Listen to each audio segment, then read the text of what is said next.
Today I want to talk about how do you write a query letter for a book series? Do you even query a series? How do you handle that when you write a query letter? Maybe you're sitting there wondering, what is a book series at all? If we're talking about nonfiction books, a series can be any collection of books by the same author. Sometimes it's by the same author and it's just on the same topic. Like it could be a series of books about book marketing or cowboy boots, just the same topic. Now, when we're talking about fiction, about novels, a series is usually 2 or more books that revolve around the same characters or take place in the same world, universe, setting, usually connected by theme or characters, but they're definitely connected. Now, there's also different kinds of series, so it gets a little complex. There's a series where it's just the same characters and the same general location. There's also a series where there's one big overarching story and it's broken down into little pieces. Each book in the series has a beginning, middle, and end, a character arc, and can sort of stand alone, but follows an even bigger story that takes place over several books. But what actually is a series? Well, a series can be anywhere from 2 or 200 books. We call 3 books in a series a trilogy.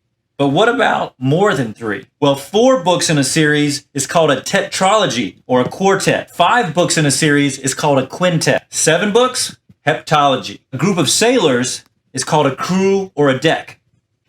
That last one had nothing to do with writing a series. I just found it in my research and thought it was fascinating, so you're welcome. I'll put the definition of those series of books in the description under this video just for fun. Okay, let's get back to how do you actually write a query about a series? Do you write one, and how do you put that into your query? What's the exact language you can use? What's a couple different examples of language you can use? And what's a template that you can use to write a query involving a series of books if you want to say more than the bare minimum? Keep watching because I'm going to tell you all about it. Hey guys, welcome back to my channel. Thank you so much for watching.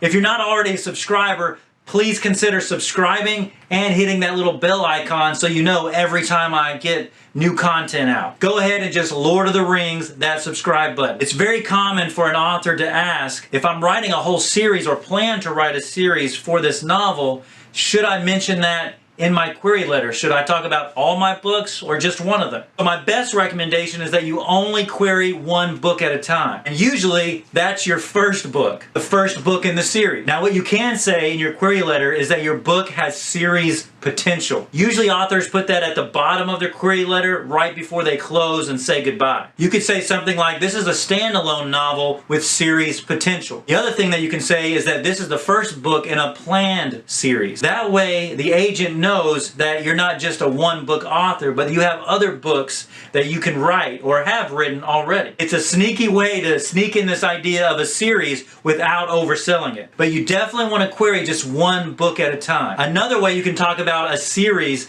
in your query letter is to describe the whole series, maybe a trilogy, in one sentence. And when you describe these other books in the series, keep it to just the main conflict or the main revelation of those books. So you can say that your book is the first in a planned series, the second book in the series revolves around this big problem, the third book in the series has this big problem. The template on the screen is a great way to talk about your series if you want to do more than say that it's a planned series or has series potential. I'll go ahead and put that template in the description box itself so you can just copy and paste that into your own query. So that's the quick and dirty about how to query a series. If you haven't already, check out my other videos about query letters. There's probably one right here. If you enjoyed this video, please consider liking it. Subscribe if you haven't already. I'll see you at the next video.